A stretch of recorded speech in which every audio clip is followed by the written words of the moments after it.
이렇게 노래를 하고 있습니다. 시편 133편 2절 말씀을 함께 읽어보도록 하겠습니다. 시작. 머리에 있는 보배로운 기름이 수염 곧 아론의 수염에 흘러서 그의 옷깃까지 내림 같고. 아멘. 자, 보세요.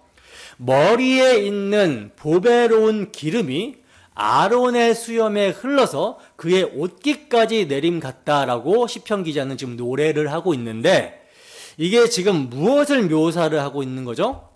오늘 본문에 대제사장의 위임식을 지금 묘사를 하고 있는 거죠. 아론이 대제사장의 위임을 받을 때 관유를 그 머리에 붓는 장면을 묘사하고 있는 거예요. 그 머리에 부어진 관유가 흘러내려서 수염까지 내려옵니다. 그리고 그것이 또 흘러서 뚝뚝 떨어져서 옷깃까지 다 적시고 있는 거예요. 시편 기자는요, 이것이 정확하게 무엇인지는 알지 못했지만 그리스도 구원자를 통하여서 이 기름 부음이 그가 구원할 모든 백성들에게 흘러가게 될 것이라는 것을 노래하고 있었던 겁니다. 여러분, 예수 그리스도께서 하나님의 대제사장으로 위임을 받을 때 기름 부음을 어떻게 받으시죠? 성령을 기름 붓듯이 받으시죠. 예수님께서 요한의 세례를 받으시고 공생애를 시작하실 때 세례를 받고 나오자 하늘이 열리고 하늘에서 아버지의 음성이 들립니다. 이는 내 사랑하는 아들이요 내 기뻐하는 자라. 그리고 성령이 비둘기같이 예수 그리스도께 임하셨어요. 그리고 이렇게 성령을 기름 붓듯이 받으시고 예수님이 공생애를 시작하시면서 자신이 구약 성경에서 증거하고 예언하고 있었던 그리스도이심을 입증하기 시작합니다. 그래서 죄로 말미암는 수고와 슬픔과 질고를 당신이 해결하러 오신 분임을 기적과 표적을 보이시고, 그리고 구약 성경에 부정한 사람들 있잖아요. 그런 사람들을 만지셔서 그들의 죄를 가져가시는 거예요. 그 수고와 슬픔과 질고를 자신이 가져가셔서 짊어지십니다. 그리고는 어디로 향해 가세요? 십자가로 가시는 거예요. 그래서 십자가에서 대속의 피를 흘려주심으로 다 이루십니다. 나아가 그 십자가의 다 이루심을 확증하는 부활과 또 승천하여 아버지 보좌 옆에 앉으심으로 말미암아 이제 약속하신 성령을 아버지께로부터 받아서 택하신 자들에게 부어주시는 거예요. 그래서 오순절 날 성령의 기름 부으심이 일어나면서 그 성령이 예수 그리스도의 머리에서부터 흘러내려서 어디로 들어가겠습니까? 그의 몸된 교회들에게 떨어져서 다 적셔지게 되었다라는 것이죠. 즉 예수님만 성령을 기름 붓듯이 받은 것이 아니라 예수를 믿고 그와 연합하여 몸된 교회 모든 이들에게 성령이 임했다. 예수님과 같이 성령 충만한 사람들이 되었다라는 것을 가르쳐주고 있는 것입니다. 이것을 에베소서에서 사도 바울은 이런 식으로 표현을 하고 있어요. 에베소서 1장 22절에서 23절 말씀입니다. 함께 했습니다. 시작. 또 만물을 그의 발 아래에 복종하게 하시고 그를 만물 위에 교회의 머리로 삼으셨느니라. 교회는 그의 몸이니 만물 안에서 만물을 충만하게 하시는 이의 충만함이니라. 아멘. 자, 이게 무슨 말인지 하나씩 보면요. 교회는 그의 몸인데, 그러니까 예수 그리스도의 몸인데 만물, 이 세상 속에서 이 만물을 충만하게 하시는 이의 충만함이다 라고 그래요. 그러니까 예수님께서는 이 세상 속에서 이 세상을 충만하게 하시는 분인데 어디 안에서 충만하게 하시냐면 교회 안에서 충만하게 이것을 이루어 가신다라고 하는 것을 말씀하는 거예요. 그러니까 그러기 위해서는 예수께서 받으신 그 성령의 기름 부으심이 교회에게도 충만하게 차고 넘쳐야 되는 것이죠. 그래서 성령 충만이 교회에게 있어야 되는 것입니다. 당연히. 굉장히 자연스러운 현상이라는 거예요. 예수께서 성령 충만하셨기 때문에 그의 몸된 교회는 성령 충만하지 않을 수 없는 구조여야 된다는 거죠. 어떤 교회는 성령 충만하더라 이게 아니라 정상적인 교회라면 다 충만한 교회여야 된다라는 것입니다. 왜냐? 보세요. 머리 위에 기름이 부어지잖아요. 머리 위에. 정상적이라면 기름은 위에서 아래로 흐르게 됩니다. 그렇죠? 그리고 어느 정도 흐르다가 기름이 막 흐르다가 그냥 밖으로 날아가는 게 아니에요. 그죠? 위에서 부어졌으면 수염으로 내려오고 옷깃을 적셔야 되는 것이 당연한 이치입니다. 만약 예수님께 부어진 그 기름 부음이 굉장히 적은 양의 기름 부음이라면, 그래서 뚝뚝 떨어졌는데 흐를 것도 없는 이 정도라면 옷깃까지 안 흐를 거예요. 교회까지 안 흘러올 겁니다. 하지만 예수님의 성령 충만함은 어느 정도입니까? 성령과 하나 되신 분, 성령 그 자체시잖아요. 때문에 충만하게 임해서 온 교회에 온 몸을 적실 정도로 충만하다라는 거예요. 그러므로 그리스도를 간절히 붙드는 자들에게는 누구든지 성령의 충만한 역사가 일어날 수밖에 없다라는 것이죠. 그런데 성령의 충만한 역사가 일어나지 않는다? 왜 성령의 충만한 역사가 일어나지 않습니까? 찬양은 세상 등지고 십자가 보내 이렇게 하면서도 실제로는 십자가를 보지 않고 세상과 짝해 있으니까 그리스도를 붙잡지 않고 성령 충만함을 기대하지 않는 교만함 때문이라는 거예요. 왜 교만할까요? 왜 교만합니까? 우리는 성령이 아니고서는 아무것도 할 수 없어요. 그리스도의 몸이기 때문에 그리스도의 몸이 머리 되시는 그리스도의 뜻대로 살아가려면 그의 영이신 성령을 의지하지 않고서는 살 수가 없습니다. 없는데 뭐 하지 않아요? 기도하지 않아요. 기도하지 않는 것은요, 여러분, 교만입니다. 교만. 왜 교만이냐? 기도는 어떤 자가 하기 때문에 그래요. 기도는 내 힘으로는 아무것도 못합니다. 그래서 주님밖에는 의지할 것이 없습니다. 이런 상한 심령, 겸손한 심령의 자들만 기도합니다. 내 스스로 아무것도 할 수 없으니 성령의 도우심을 의지하여 그리스도의 통치를 간구하고 기도한다라는 거죠. 그러므로 우리가 정말로 그리스도의 몸된 교회로 살아가려면 기도해야 되는 거예요. 뭘 의지해서? 성령을 구하고 성령을 의지함으로 기도해야 됩니다. 겸손함으로. 그분께서 사용하시는 복음의 말씀과 이에 따른 겉면을 우리는 들어야 되는 거예요. 듣기 위해서 기도해야 된다는 거죠. 가난한 심령만이 말씀을 듣습니다. 가난한 심령만이 자신의 죄인됨을 깨닫고 의원 되시는 그리스도를 필요로 합니다. 이것이 정말 믿음의 능력인 것이죠. 우리에게 이러한 능력이 있었으면 좋겠습니다. 자, 이렇게 아론의 머리에서부터 옷깃을 적시는 이 위임식의 기름이 그리스도에게 임한 성령이며 이 성령이 교회에게도 임하게 된다는 것을 시편 기자는 동일한 성령의 감동으로 알고 있었던 거예요. 그래서 우리가 읽었던 시편 133편을 다시 보시면 이러한 예언적인 찬양도 하고 있습니다.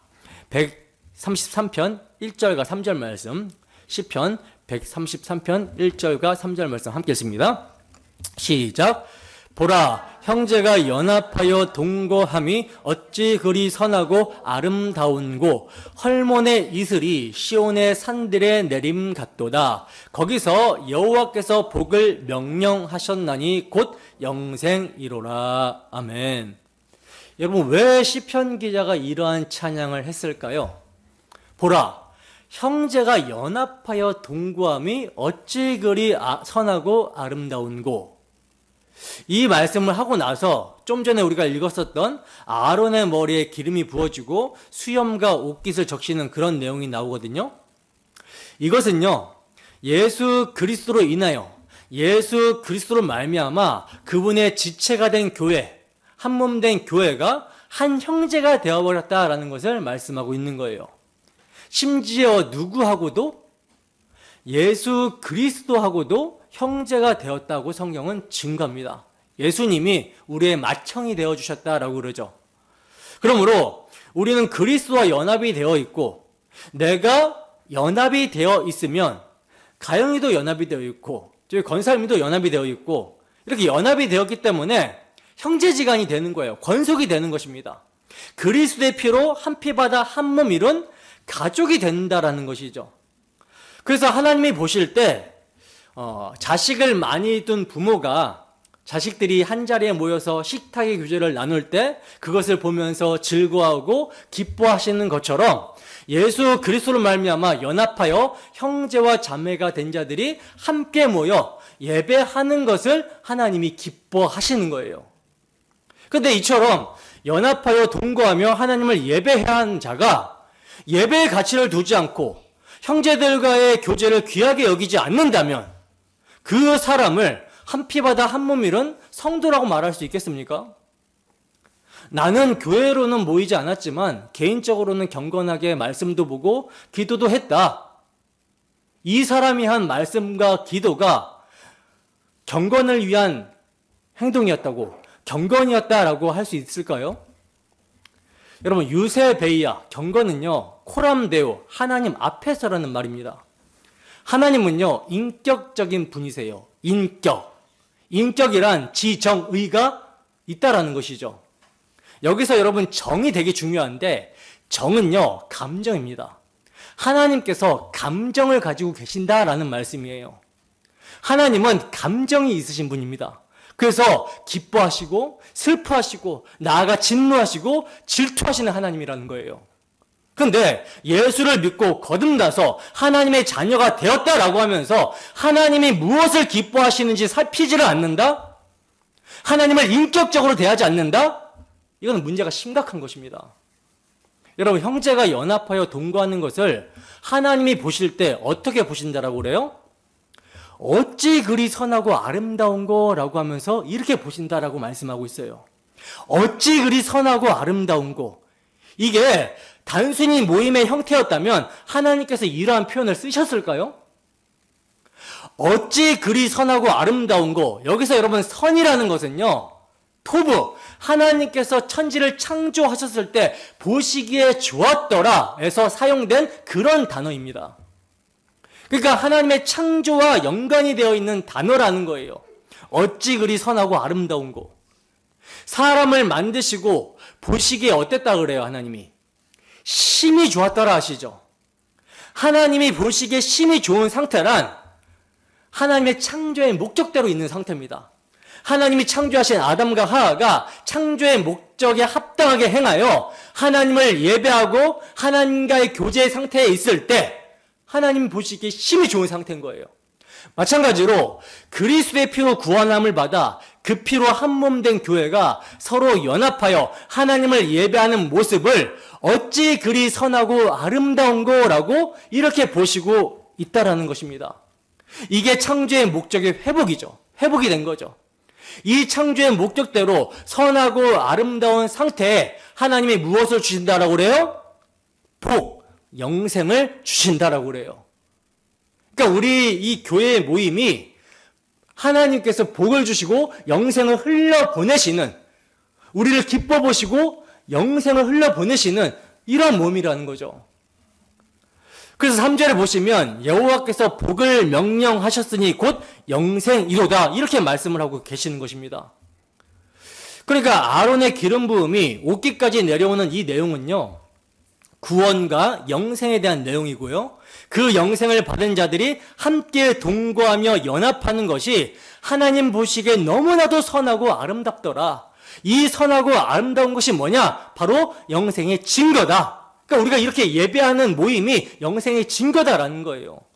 그렇다면 이렇게 선하고 아름다운 모습, 형제가 서로 연합하고 동거하며 하나님을 예배하는 구원과 영생이 우리에게 가능하게 된 것이 어떻게 가능하게 된 것입니까? 바로 관유가 부어졌기 때문이라는 거죠. 관유. 그래서 제사장 위임식에는 이 관유로 붓는 것이 참 중요합니다.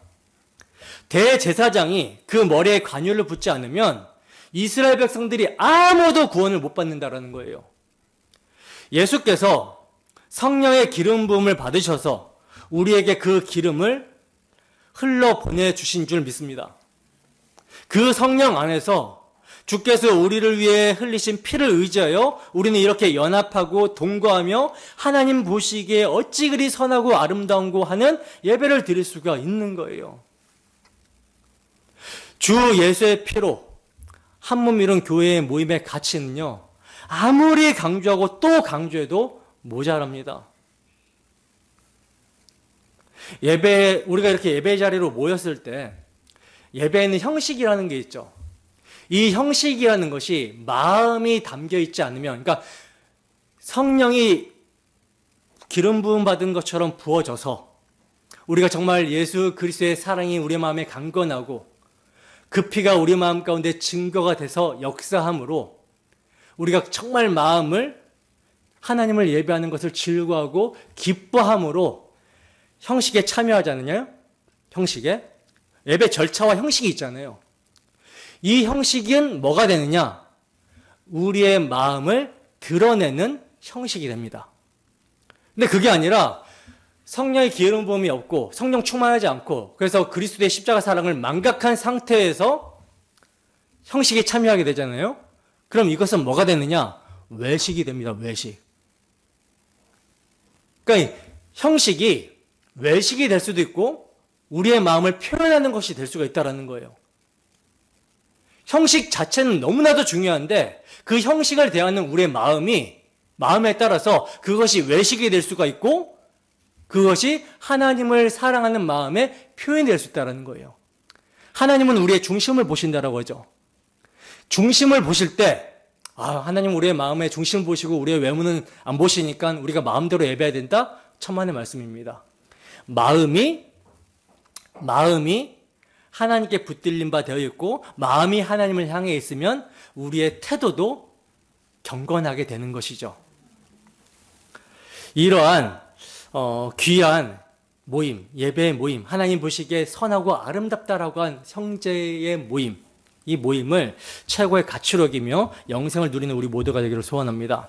자, 이제 두 번째 단락 10절에서 37절까지의 말씀인데요. 속죄제와 번제에 대한 내용이 나옵니다. 위임받은 제사장이 짐승에게 안수해서 제사를 드리는 내용이 나오고 있는데요. 안수를 하고 짐승을 잡아서 그 짐승의 피를 제단에 뿌리고 또 기름으로 제단 위에 불사르게 합니다.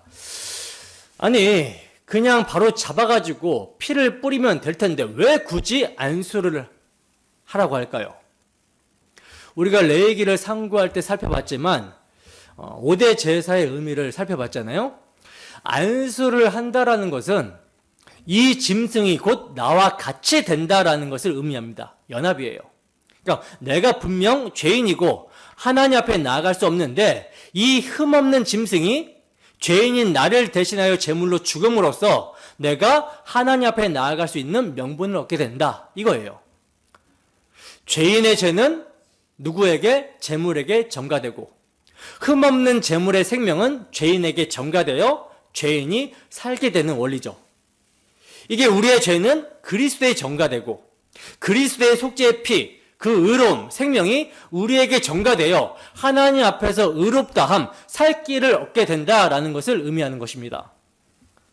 자, 그러므로 제사장이 자신이 먼저 속죄를 한 후에 백성들의 죄를 속죄할 수 있는 거예요. 때문에 수송아지를 잡아서 속죄제를 드리라고 그러죠. 10절과 14절에 나오는데 먼저 수송아지를 잡아서 제사를 드리라고 합니다. 이것이 속죄제예요. 그런 후에 흠없는 순양 2마리 중 1마리를 잡아다가 번제로 드리라 이렇게 말씀을 하고 있어요. 그러니까 어린 수송아지는 속죄제로 그리고 순양 하나는 번제로 드리라 이렇게 말씀하고 있는데 여기서 여러분 순서가 굉장히 중요하죠. 순서가 먼저 속죄제를 언급하고 뒤에 순양을 얘기할 때는 번제를 말씀하고 있습니다. 왜 그럴까요? 속죄제는요 대속을 의미하고 있는 거고요. 그러니까 내 죄를 대신 가지고 죽는 제물이 속죄제고요. 번제는 뭐냐? 이 제물을 완전히 전부 태워서 드리는 거예요. 이것이 번제인데 영적인 의미로는 헌신을 의미합니다. 그렇다면 죄 사함을 받지 않은 상태에서 죄의 문제가 해결되지 않았는데 번제, 즉 헌신을 드릴 수 있는 사람이 있는가? 있을 수 없다라는 거죠. 자기는 헌신한다고 할지라도 하나님은요 그의 헌신을 받지 않는다라는 거예요. 내 마음이 정말 예수의 피, 속죄의 피를 힘입어서 그 마음이 그리스도에 대한 사랑으로 감격과 감사로 이렇게 되어 있지 않는 상태에서 헌신한다? 이 헌신 하나님 안 받으신다라는 거죠. 그러므로 뭐가 중요한 거예요? 속죄제를 먼저 드려서 죄사함을 받은 후에 하나님 앞에 번제, 즉 헌신할 수 있다. 대제사장은 누구든지 다 먼저 대속함을 받고 난 후에 하나님을 섬기는 사람으로 서게 된다라는 것입니다. 우리도 마찬가지죠. 그냥 들어와서 나 하나님께 헌신하겠습니다. 나 헌금도 낼 거고요. 11조도 다 내고 내 전 재산을 다 내겠습니다. 그리고 교회에 어려운 일 내가 다 봉사하고 다 하겠습니다. 했어요. 굉장한 헌신이죠. 하나님 받으실까요? 안 받으세요. 왜 그렇습니까? 죄인이니까. 죄의 문제가 해결되지 않으면 하나님 앞에 어떤 것도 드릴 수 없어요. 드리는 족족 하나님은 저게 또 나한테 더러운 것을 던졌구나 가증하게 여깁니다. 죄인은요 가만히 있어도 더러운데 여기다가 막 덕지덕지 더러운 것을 묻혀서 던지는 것이 되어버린다는 거죠. 때문에 이 던지는 것이 드리는 것으로 바뀌어지고 더러운 것이 깨끗한 것으로 바뀌어지려면 그 사람 자체가 깨끗해져야 된다는 거예요. 그 사람 자체가 씻겨져야 된다는 것입니다. 내가 더러운데 내 안에서 뭔가를 뽑아낸다면 하나님이 그 더러움을 받지 않으시겠죠. 그러니까 뭐가 필요합니까? 회개가 필요합니다. 회개. 근데 회개한다고 그냥 용서를 받습니까? 아니죠.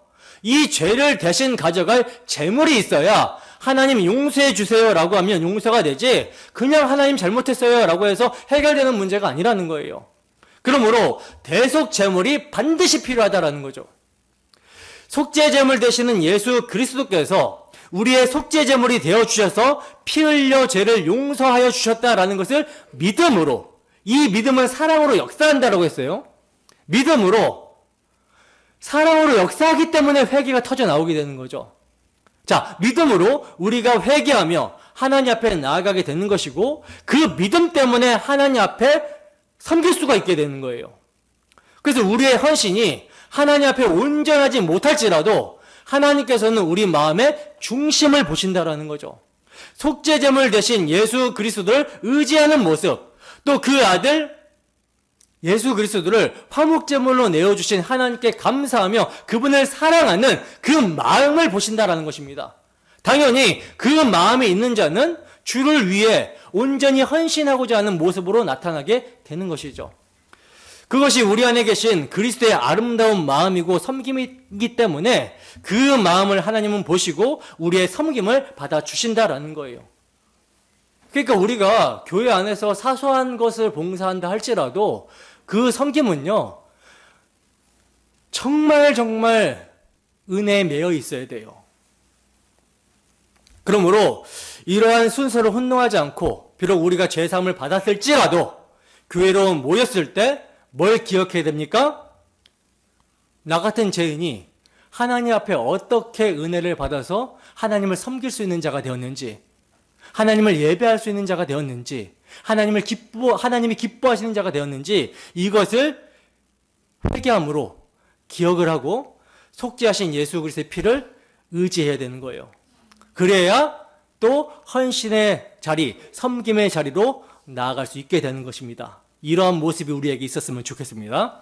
20절과 21절에 보시면 이런 속죄제의 의미를 또다시 설명해 주고 있는데 대속의 의미가 여기에서도 나오고 있어요. 출애굽기 29장 20절에서 21절 말씀입니다. 함께 읽습니다. 시작. 너는 그 순양을 잡고 그것의 피를 가져다가 아론의 오른쪽 깃뿌리와 그의 아들들의 오른쪽 깃뿌리에 바르고 그 오른손 엄지와 오른발 엄지에 바르고 그 피를 제단 주위에 뿌리고 제단 위에 피와 간유를 가져다가 아론과 그의 옷과 그의 아들들과 그의 아들들의 옷에 뿌리라. 그와 그의 옷과 그의 아들들과 그의 아들들의 옷이 거룩하리라. 아멘. 자, 보세요.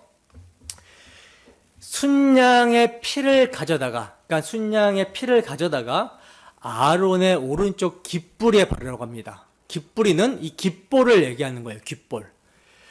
그의 아들들의 오른쪽 깃뿌리와 그의 오른손 엄지와 오른발 엄지에 바르고 그 피를 제단 주위에 뿌리고 아론과 그의 아들들의 옷에도 뿌리고 그리고 심지어 관유에도 뿌리라고 말씀하고 있어요. 그래야지만 어떻게 된다라고 그래요? 거룩하게 된다라고 말씀합니다. 자, 왜 깃뿌리에 바르고 엄지와 엄지발가락에도 바르라고 할까요? 그리고 왜 옷에도 바르라고 할까요? 이것은요, 머리, 손, 발, 온몸을 의미하는 거거든요. 온몸. 그러니까 온몸을 속죄 제물의 피로 어떻게 하라? 덮어라. 이거죠. 덮어라. 그리고 그 옷에도 피를 뿌리고 관유에도 뿌리게 하라. 그러면 여러분 뭐가 남습니까? 남는 게 뭐예요? 피밖에 없어요. 뭐만 보이겠어요? 막 피가 칠해져 있고 온몸에 다 피가 떡칠해져 있어서 아론의 모습이 안 보이게 하라는 것입니다. 우리는 뭐 아론, 대제사장, 아론의 아들들, 제사장들 참 대단하다 하지만 하나님은 그런 거 다 필요 없고 죄인들의 모습이 안 보이게 피로 발라라, 피로 떡칠하라 하시는 거예요. 그러므로 교회에서 남는 것은요, 뭐밖에 없냐면 피밖에 없습니다. 하지만 짐승의 피가 아니죠. 짐승의 피로는 구원을 얻을 수가 없습니다. 장차 오실 대속 제물, 속죄 제물이신 예수 그리스도의 피를 예표할 뿐이라는 거죠. 교회는 그리스도의 피만을 강조하고 또 그 피를 의지해서 하나님의 백성으로 사는 것을 강조하면 되는 것입니다. 자, 이렇게 해서 하나님께서는 온몸에 핏뿌림을 받은 사람을 거룩하다라고 말씀해 주세요. 그리고 이 위임식을 꽤 오랫동안 행합니다. 7일, 2일 동안 행한다. 35절에 나오거든요. 일주일은 완전함을 의미합니다. 완전함. 창조의 수면서 안식의 수죠. 완전. 이처럼 하나님을 섬기며 백성들의 죄를 위해 대속제물을 드리며 그들을 하나님 앞으로 인도하는 제사장은 완전한 거룩함으로 살아야 된다라는 것을 위임식을 통해서 계속해서 보여주고 계시는 거예요. 그러니까 제사장은 흠이 있으면 됩니까? 안 됩니까? 안 되죠. 흠이 있으면 어떻게 하라? 덮어라.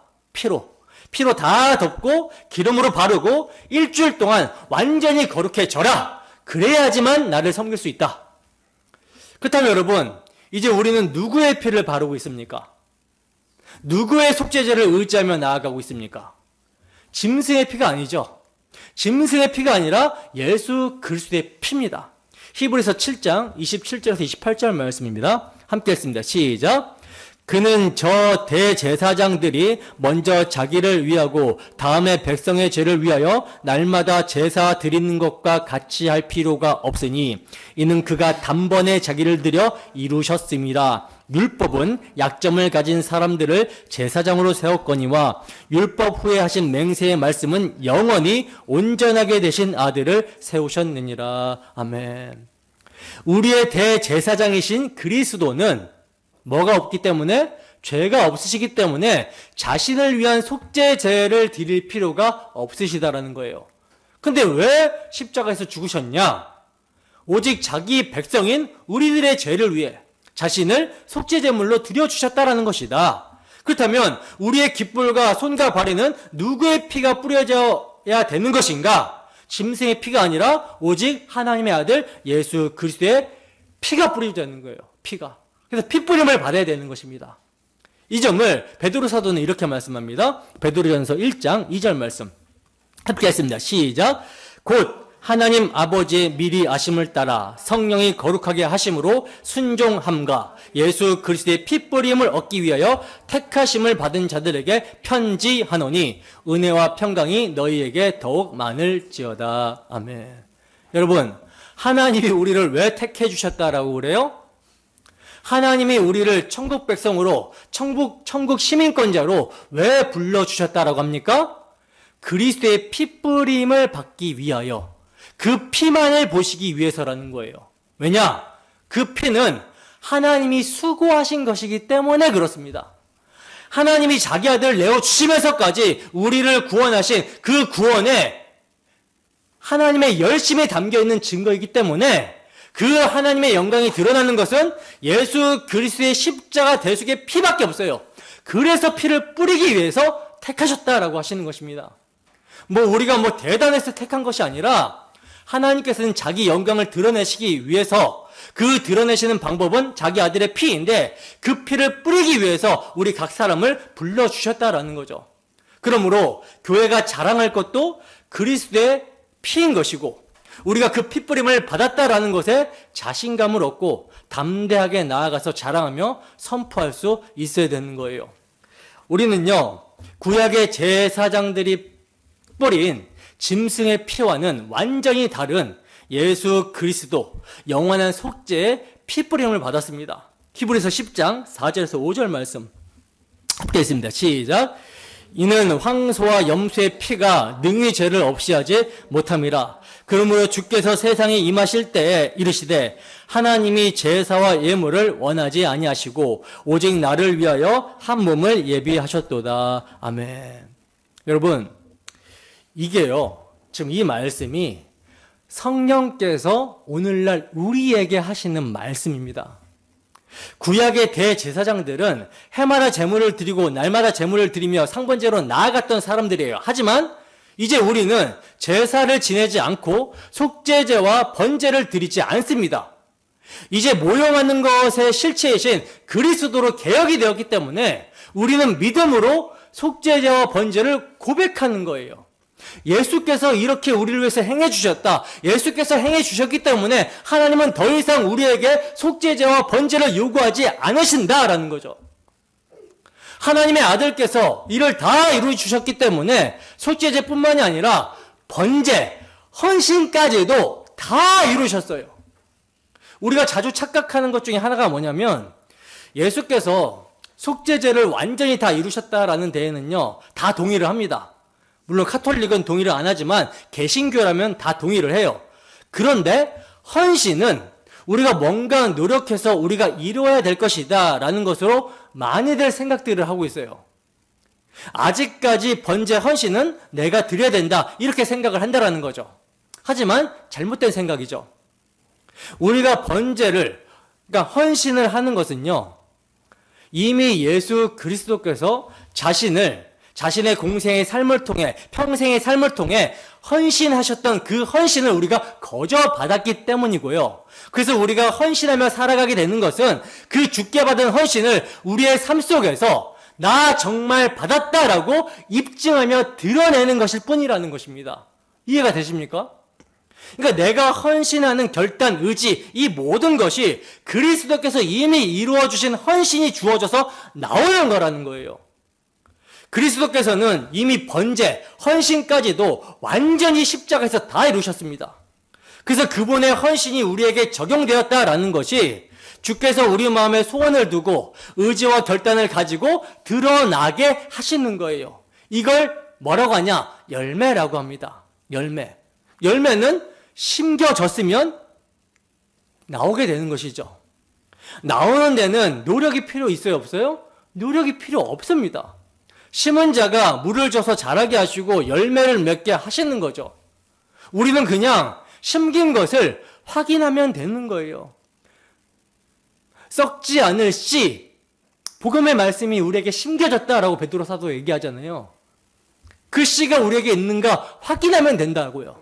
계속 확인하면 그것이 자라고 열매를 맺고 그 열매가 드러나게 되는 거라는 것입니다. 자, 그런데 만약 성도 가운데 주의 사랑이 강건하는 헌신이 드러나지 않는다? 이건요, 그 믿음이 참된 믿음인가? 그에게 정말로 속죄제와 번제가 예수 그리스도를 통하여 완성이 되었는가? 이거 질문해 볼 필요가 있는 것이죠. 여러분, 우리에게 참으로 예수 그리스도께서 속죄와 번제를 다 이루셔서 삶 속에서 발산하게 만들어주는 그 은혜가 있으십니까? 그 은혜가 있다면 그 마음의 소원과 갈망함이 주의 이름과 주의 영광으로 나타나고 드러날 수밖에 없습니다. 왜냐? 히브리서 9장 12절에서 14절 말씀입니다. 함께 했습니다. 시작. 염소와 송아지의 피로 하지 아니하고 오직 자기의 피로 영원한 속죄를 이루사 단번에 성소에 들어가셨느니라. 염소와 황소의 피와 및 암송아지의 죄를 부정한 자에게 뿌려 그 육체를 정결하게 하여 거룩하게 하거든 하물며 영원하신 성령으로 말미암아 흠없는 자기를 하나님께 드린 그리스도의 피가 어찌 너희 양심을 죽은 행실에서 깨끗하게 하고 살아계신 하나님을 섬기게 하지 못하겠느냐. 아멘. 여러분, 우리의 양심에 누구의 피가 사랑으로 강건합니까? 염소와 송아지의 피입니까? 아니죠. 오직 자기 피로 영원의 속죄를 이루신 그리스도의 피가 성령으로 말미암아 우리 심령 가운데 사랑으로 역사하고 있다는 거죠. 사랑으로 역사하고 있는데 어떻게 열매 맺는 삶이 안 나올 수 있겠냐는 거예요. 어떻게 살아계신 하나님을 섬기게 하지 못하겠냐는 거죠. 우리는요, 그리스도의 피로 거룩하게 구별되며 그 피로 거룩한 제사장이 되었고 그 피의 능력을 의지하여 하나님을 섬기며 살아갑니다. 오직 우리의 속죄제와 번제가 되어주신 그리스도를 의지하여 살아가는 거예요. 여러분, 하나님을 섬기고 하나님을 기뻐하는 것, 즉 제사장직은요, 아무나 할 수 있는 것이 아니라 하나님의 아들께서 이러한 희생으로 이루어 주시고 우리에게 위임해 주셨기 때문에 가능하게 되는 것입니다. 우리에게 이러한 은혜가 있습니까? 있다면 이 복된 직분을 우리의 마음과 힘을 다해 감당하는 주의 백성 되기를 주님의 이름으로 축원합니다. 기도하겠습니다.